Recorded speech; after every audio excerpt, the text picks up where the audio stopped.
Hello guys, আমি আজকে আপনাদেরকে নিরামিষ কচুর তরকারি করে দেখাবো। আমি এখানে কচুগুলোকে ছোট ছোট ডুমো ডুমো করে কেটে ভালো করে ধুয়ে আমি প্রেশারে একটা সিটি দিয়ে ভাপিয়ে নিয়েছি।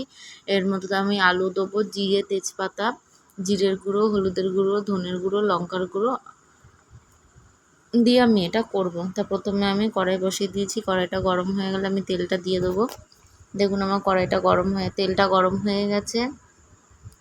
আমি এবার এর মধ্যে তেজপাতার গোটা জিরে দিয়ে দিলাম প্রথমে। এবার আমি আলুগুলো দিয়ে দিচ্ছি। আলুগুলো আমার ভালোভাবে ভাজা হয়ে গেলে আমি একটা জিরে গুঁড়ো মশলার একটা পেস্ট, আমি লিকুইড পেস্ট বানিয়ে রেখেছিলাম, সেটা আমি ঢেলে দিচ্ছি এর মধ্যেই।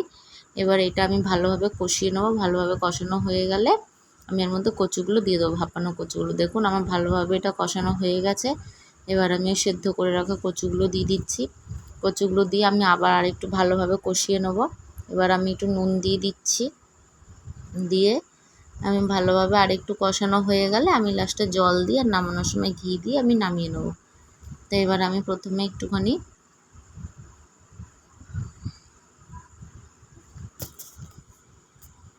ভালোভাবে কষিয়ে নিয়ে এবার আমি একটুখানি জল দিয়ে দিলাম। এটা আপনারা চাইলে একটু ঝোল ঝোলও করে রাখতে পারেন। আমি এটা গামাখা গ্রেভি করছি, কারণ আমি এটা রুটির তরকারি করছি বলে, এর জন্য।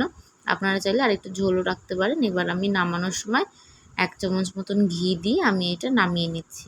নামিয়ে দেখুন আমি পরিবেশনও করে নিয়েছি। আপনারা ভিডিওটা ভালো লাগলে লাইক, কমেন্ট, শেয়ার করে দেবেন। আর যদি ভালো লেগে থাকে একটা কমেন্ট করে দেবেন, আর সাবস্ক্রাইব করতে ভুলবেন না।